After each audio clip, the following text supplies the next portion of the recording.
Kawaki has been getting played throughout the time skip, and to be honest, has been made to appear like a joke. We got him having the same type of clout as Naruto early on, with similar quotes that Sasuke dropped to Naruto in Naruto Shippuden. We have a Boruto who tells Kawaki that he has hardly trained. However, with everything that we do end up seeing in these recent chapters, Kawaki's current power in the time skip so far does make a lot of sense, due to everything that Amado has done by reducing Kawaki's attack stats and boosting his defense. But just how strong will Kawaki get after these things are reversed, with Kawaki's attack stats being pushed past its limits, just as Kawaki has said he desires in this recent chapter? This is what we will be discussing in today's video. We'll be discussing exactly how strong Kawaki will get after getting these so-called limiters removed and having his parameters changed in a way that allows him to compete against the strongest characters in the series. But the first thing that we have to do is discuss exactly how strong Kawaki is right now, so we can get a benchmark of where Kawaki is now to where Kawaki will be after these changes are made. Kawaki has Ishiki's karma. So going into the time skip, and the first thing that we did see in chapter 1 was Kawaki having Ishiki's dojutsu, having the 8 triangles, which meant that he had mastered Ishiki's powers. So, by proxy, a lot of people, including me, believed that Kawaki was Ishiki level, which led to us having crazy amounts of expectations for Kawaki when he ends up fighting. Ishiki was somebody who went toe to toe with the likes of Baryon Mode Naruto, and although Baryon Mode Naruto was stronger at the time, Ishiki still won that fight due to his survival. So we believed that Kawaki would be a lot stronger due to him having the powers of Ishiki. However, that wasn't the case, but it wasn't because of Kawaki necessarily, but it was because of Amado. Obviously, just as Boruto says, Kawaki should have not sealed Naruto so that Naruto would have trained him throughout the time skip, so that he wouldn't have to rely on the powers of the karma. But even without that being the case, Amado did limit Kawaki in a certain manner. He tweaked his attack and defensive stats to basically make him immortal. And this most likely occurred during the Code arc, when Kawaki regained his karma and fought the likes of Code and Ishiki. We know this to be the case because Amado said that he added his daughter's data into Kawaki's karma. We hear this from Amado in chapter 75, which basically tells us that Amado had this plan this entire time ever since the Code arc, as he was anticipating a Code level threat to end up appearing. Not only did he anticipate a Code level threat with no limiters, he also anticipated a Code level threat with those limiters removed, which would lead to Kawaki being able to face those levels of threats with the way that he has been currently set up by Amado. But when we come to see the Senju and Boruto's strength, those are things that were beyond Amado's calculations. One being due to the fact that Amado did not know that Kashin Koji had awakened some Shibai abilities by being able to see the future. Thus, he did not know that Boruto would be able to get this strong so quick.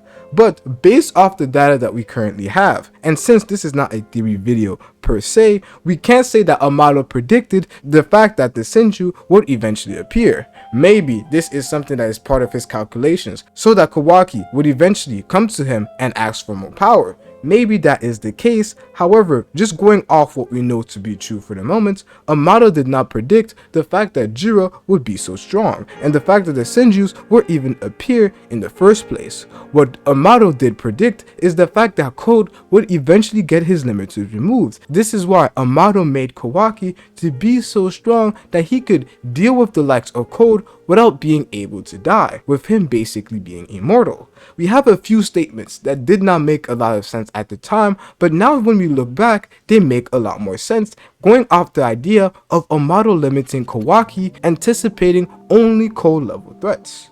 One of those statements is the one that we get from Mitsuki, saying that Boruto beating Code meant that Kawaki was no match for the likes of Boruto. So we can see here that Kawaki's defensive stats were made so great, thus his attack stats were so little that he would not be able to deal with the likes of Code, but him being able to survive that level of a threat was 100% definitive, which is why Amado says that he basically made him immortal.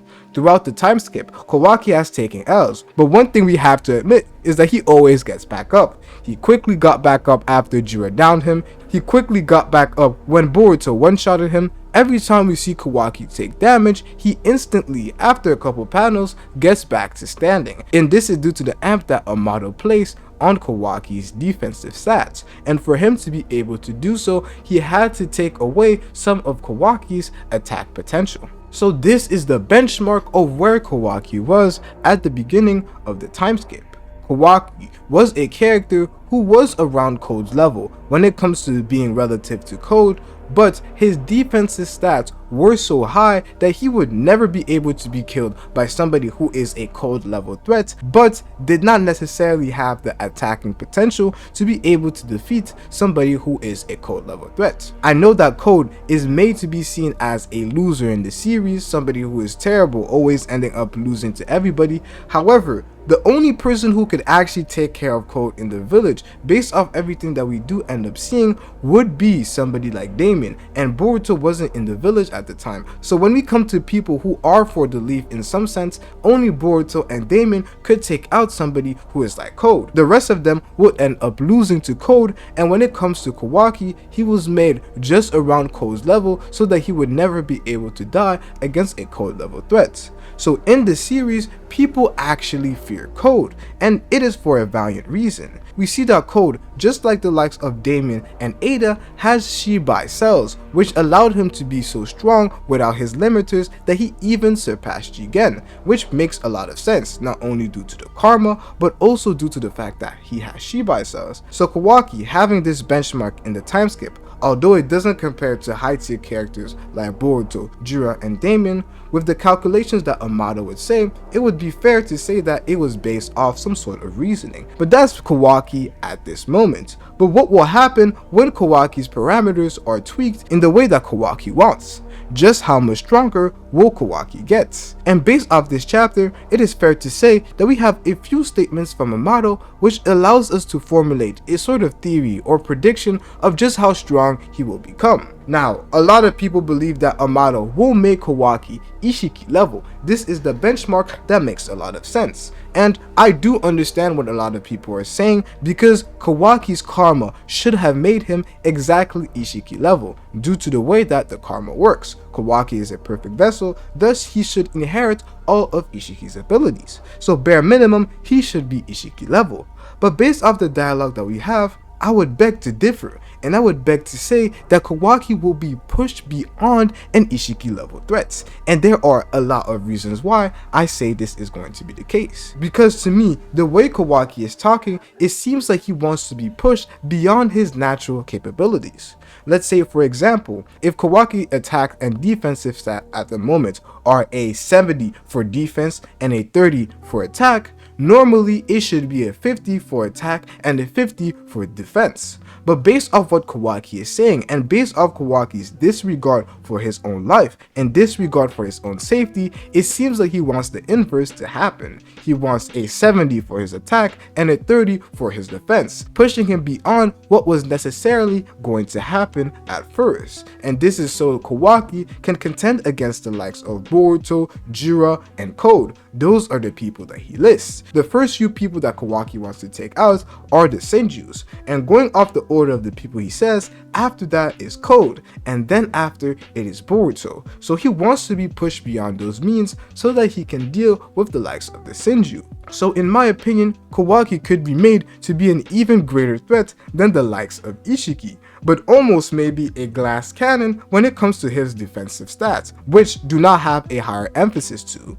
but with Ishiki's dojutsu, we do see that it could grant him hacks that allows him to still be a strong fighter and still not be a liability when it comes to his defense due to his Sukona Hikonen, which allows him to shrink himself. So that hack does allow him to have some sort of defensive coverage. But I think this goes beyond just that, because what we're seeing right now from Amado is that he is in a position where Kawaki is still refusing to end up working alongside him. He still refuses to end up implanting his karma on the clone that Amado has prepared, which means that the only option that it seems like Amado has right now is to simply obey Kawaki's and pray that Kawaki actually ends up surviving to the point where he ends up defeating everybody on his list, and then Amado can end up getting his daughter revived. From what we're getting right now, that's the only option that Amado has. But knowing Amado and how he always seems to be getting what he ends up wanting, for some odd reason everything ends up working out in Amado's favor,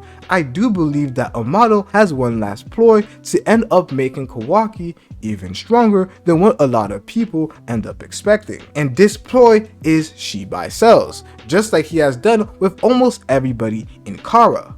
What I can see Amado doing is saying, I'm going to push you to a level beyond what you could even think about, but you have to revive my daughter right now. And with the way that Kawaki is talking, if he is pushed to a level that guarantees him being able to defeat the likes of Jura at the moment, which could be Shibai cells, then Kawaki would end up taking it. And if he believes that he's going to get that strong, no matter who Akabe ends up being, he will know for sure or feel for sure that he is going to be able to take him down due to the strength that he has. That's the final ploy that I believe Amado is going to be able to use, as that's his ploy that he's been doing with almost everybody. And to our current knowledge, Kawaki is the only person who doesn't have Shibai cells, and there is good reason for that. Kawaki, for Amado, is somebody whose only purpose is to revive his daughter and not actually be that strong. The only reason he's going to give him power now is so that he ends up bringing back his daughter,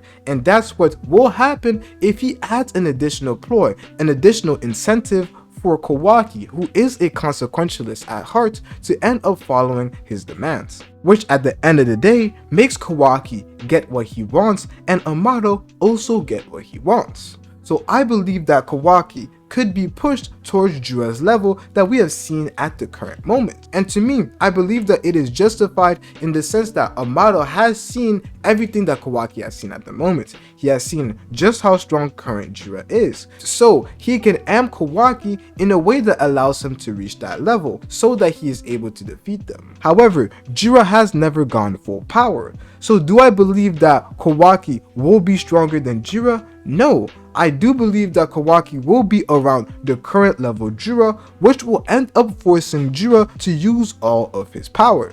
Jura has not faced a threat that is strong enough to end up forcing him to use all his power. Versus Himawari, he was like, yo, this is getting interesting. I might be pushed to use all my full power. However, he quickly dealt with the likes of Himawari and was ultimately disappointed at the power that he ended up going against when it comes to Himawari. But now, when he faces a threat after Kawaki gets his limiters removed, we will see a Jura who ends up using his full power and fighting Kawaki with everything he has. And it's then that Kawaki will still realize that he will have to work with Boruto if he wants to defeat Jura, which means that this theory still falls under the current narrative that is being pushed to us, a narrative of Kawaki and Boruto working together to end up defeating Jura in some sort of way. Or for Kawaki fans who believe that Kawaki will take care of everything by himself, maybe Kawaki ends up taking care of Jura, but I truly doubt that that's exactly how it's going to happen, due to Jura never going full power and never truly understanding where exactly his limits are. From what we currently see, Jura is limitless, and this is why you have to watch this video right here to understand just how terrifying Jura is. And even with Kawaki getting his limiters removed, he still has to work with Boruto.